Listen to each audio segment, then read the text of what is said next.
ছেলে আমার মস্ত মানুষ, মস্ত অফিসার, মস্ত ফ্ল্যাটে যায় না দেখা এ পারে ও পার, নানান রকম জিনিস আর আসবাব দামি দামি, সবচেয়ে কম দামি ছিলাম একে মাত্র আমি। ছেলের আবার আমার প্রতি অগাধ সম্ভ্রম, আমার ঠিকানা তাই বৃদ্ধাশ্রম। ঠিক কি না? এজন্য আল্লাহ ডেকে বললেন, খবরদার বাবা মারে বৃদ্ধাশ্রমে রেখে এসো না। তোমাদের জ্বালা যন্ত্রণা বাবা মা সহ্য করেছে, তোমারে ঘর থেকে বের করে দেয় না, এতিমখানায় রেখে আসে নাই। এজন্য বাবা মা যদি ঘরের মধ্যে পেশাব করে পায়খানা করে পরিষ্কার করবা, তাহলে তোমার জীবনটারে উজালা করে দিবে কে? বৃদ্ধাশ্রমে রেখে আসা যাবে? বাবা মারে যদি বৃদ্ধাশ্রমে রেখে আসো, মনে রাখবা তোর কপালে বৃদ্ধাশ্রমে জুটবে না। তুমি যদি বাবা মারে বৃদ্ধাশ্রমে রেখে আসো, তুমি বয়স্ক হলে তোমার কপালে বৃদ্ধাশ্রম নাই। ঠিক কি না? ভাঙ্গা থালা হাতে নিয়ে তুমি রাস্তায় ভিক্ষা করে খাবা। এজন্য আল্লাহ বললেন, ইহসানের প্রথম ব্যাখ্যা, ইম্মা ইয়াবলুগান্না ইনদাকাল কিবারা আহাদুহুমা আও কিলাহুমা ফালা তাকুল লাহুমা উফ। বাবা মা যখন বার্ধক্যে উপনীত হয়, তাদের কোনো কাজে নাক ছিটকাবা না, উফ শব্দটাও করবা না, উহ আহ এটাও বলা যাবে না। কথাটা কার? ইহসানের 2 নাম্বার ব্যাখ্যা, ওয়ালা তানহারহুমা, আব্বা আম্মারে ধমক দিও না। কিছু টাকা আইতাছে, মায়েরে ধমক দেয়, মায়েরে ডাকে বুড়া, বাবারে ডাকে বুড়া, মায়েরে ডাকে বুড়ি, আছে না নাই? কেমন করে মা বাবারে তুমি বুড়া বুড়ি ডাকো? তারা তো বুড়া বুড়ি হয়েছে তোমার কারণে। তোমারে মানুষ করতে যে তারা তাদের জীবন যৌবন সব হারিয়েছে, তোমারে লেখাপড়া করাতে যে তারা তাদের জমিন হারিয়েছে, তোমাকে বিদেশ পাঠাতে যে তারা তাদের ভিটে মাটি হারা হয়েছে। কিছু লোক আছে এলাকার সবার সাথে খুব মিষ্টি আলাপ, বন্ধু বান্ধবের সাথে খুবই ভদ্রতা, কিন্তু ঘরে ঢুকলেই মায়ের সাথে ঝিড়কি দিয়ে কথা বলে, ধমক দিয়ে কথা বলে, এরকম বেয়াদব আছে না নাই? আল্লাহ বললেন, ওয়ালা তানহারহুমা, ধমক দিও না, তোমার সব আমলগুলো বাতিল করে দিবে কে?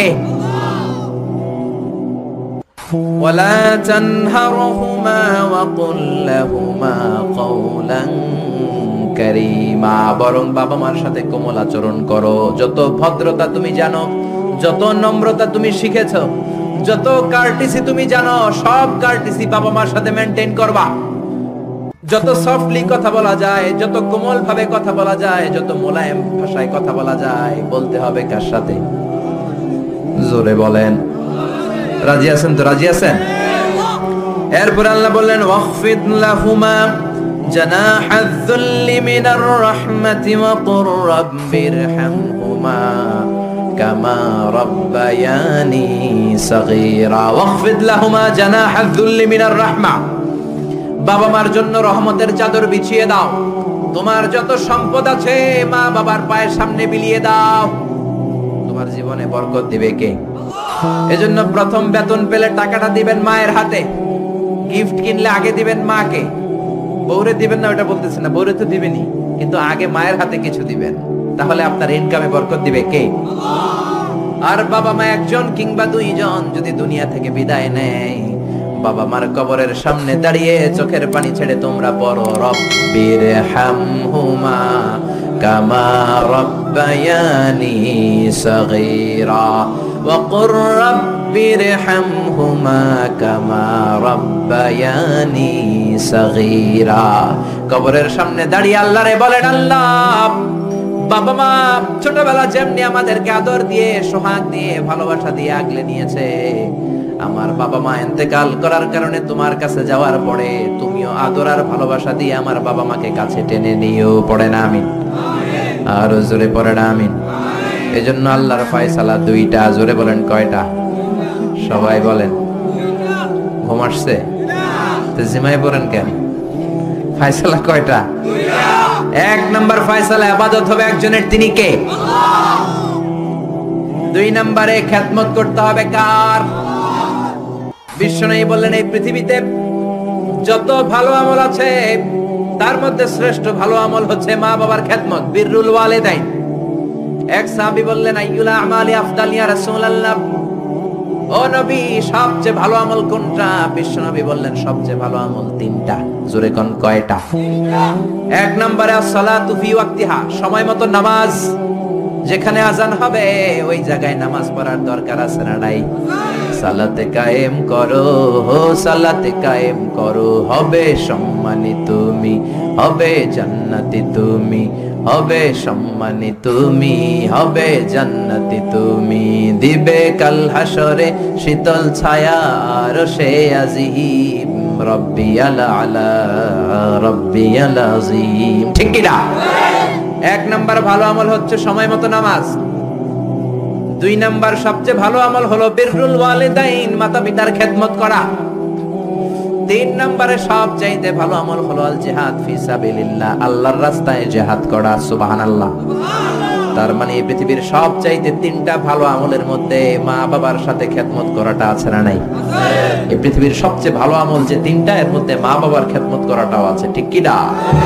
আরেক হাদিসে বিশ্বনবী বললেন, মা বাবার খেদমত করা জিহাদের চেয়ে বেশি সওয়াবওয়ালা। এক সাহাবী আসলেন, যা রাজুলুন ইলা রাসূলিল্লাহ ইস্তাযিনুহুল জিহাদ, এসে বললেন, ও নবী, জিহাদে যেতে চাই, জিহাদে যাওয়ার অনুমতি দেন। বিশ্বনবী বললেন, ও সাহাবী, ঘরে আব্বা আম্মা আছে নাকি? সাহাবী বললেন, আছে। বিশ্বনবী বললেন, ফাফিহিমা ফাজাহিদ, ঘরে যাও, বাবা মার খেদমত করো। বাবা মার খেদমত করলে ঘরে বসেই জিহাদের সওয়াব পাবা। বাবা মার খেদমত করলে ঘরে বসেই জিহাদের সওয়াব পাওয়া যায়। চিল্লায় পড়েন আল্লাহু আকবার। এজন্য বাবা মা খুশি হলে আরশের মালিক খুশি, বাবা মা নারাজ তো আরশের মালিক নারাজ। এজন্য বিশ্বনবী বলতেন, রিদার রাব্বি ফি রিদাল ওয়ালিদ, বাবা মা যদি খুশি হয় আল্লাহ খুশি হয়। ওয়া সাখাতুর রাব্বি ফি সাখাতিল ওয়ালিদ, বাবা মা যদি নাখোশ হয়ে যায় আরশের মালিক আল্লাহ নাখোশ হয়ে যায়। এজন্য বাবা মার কাছ থেকে দোয়া নেয়ার দরকার আছে না নাই? বিশ্বনবী বলতেন, জান্নাতে দুইটা স্পেশাল দরজা আছে। একটা দরজার নাম আব্বা, আরেকটার নাম মানে আল আব, আরেকটা আল উম। এই দুইটা দরজা আমাদের ঘরে আছে না নাই? এজন্য বিশ্বনবী বলতেন, দুইটা দরজা তোমাদের ঘরে আছে। উমা জান্নাতুকা ওয়া নারুক, বাবা মাই তোমার জান্নাত, বাবা মাই তোমার জাহান্নাম। এজন্য বাবা মার সাথে কেমন আচরণ করবা তোমাদের decision. The decision is years. তুমি ডিসাইড করবা তুমি জান্নাতে যাবা না জাহান্নামে যাবা। আপনি কপালে যত সেজদা দেন, যত কপাল কালো বানান, যতগুলো হজ করে আল হজ টাইটেল লাগান, যত যাকাত দেন, যত আমল করেন, আপনার মা যদি আপনার উপর নাখোশ হয়ে আল্লাহর কাছে বদদোয়া দেয়, আপনার সব আমলগুলোরে বরবাদ করে দিবে কে? এজন্য বাবা মা যদি হিন্দু হয়, বাবা মা যদি নাস্তিক হয়, তারপরও মা বাবার দোয়ার দরকার আছে না নাই? বাংলাদেশে এরকম অনেক হিন্দু ফ্যামিলি আছে, ছেলে মুফাসসিরে কোরআনের তাফসীর শুনে না, মুফাসসিরের হাতে হাত রেখে কালিমা পড়ে মুসলমান। এরকম হিন্দু ছেলে আছে না নাই? কিন্তু বাবা মা মুসলমান হয় নাই। এখন বাবা মার সাথে খারাপ আচরণ করা যাবে? বাবা মা যদি হিন্দু হয়, বৌদ্ধ হয়, বাবা মা যদি খ্রিস্টান হয়, সে তোমার বাবা মা। ঠিক কি না? বিশ্বনবীর শালীর নাম আসমা। কি নাম? আসমা বিনতে আবি বকর, বুখারীর বর্ণনা। বিশ্বনবীর কাছে এসে বললেন, নবী, আনা মুসলিমা, আমি মুসলিম, ওয়া উম্মি মুশরিকা, আমার মা মুশরিক, আফাসিলুহা, এখন আমি কি করব? আমার মায়ের সাথে ভালো আচরণ করব নাকি খারাপ আচরণ করব? বিশ্বনবী বললেন, খবরদার সিলিহা, তোমার মায়ের সাথে তুমি ভালো আচরণ করবা। বাবা মা মুশরিক হোক, কাফের হোক, তাদের দোয়া, তাদের আশীর্বাদের দরকার আছে না নাই? সাইয়েদনা ইব্রাহিম জালিলা কাদের পয়গম্বর, ঠিক কি না? উলুল আজমি মিনার রাসূল, খলিলুল্লাহ, মুসলিম মিল্লাতের জাতির পিতা। চিল্লায় কোন ঠিক কি না? কিন্তু ওনার আব্বারে উনি কালেমার দাওয়াত দিতে পারে নাই, দেওয়ার পরেও মানে নাই বাবার নামাজ। তারপরে উনি বাবার সাথে খারাপ আচরণ করেছে নাকি? মোলায়েম ভাষায়, কোমল ভাষায়, আদবের সাথে বাবার ডেকে বলেছে, ইয়া আবাতি লিমা তা'বুদু মা লা ইয়াসমা'ু ওয়া লা ইউবসিরু ওয়া লা ইউগনি আনকা শাইআ।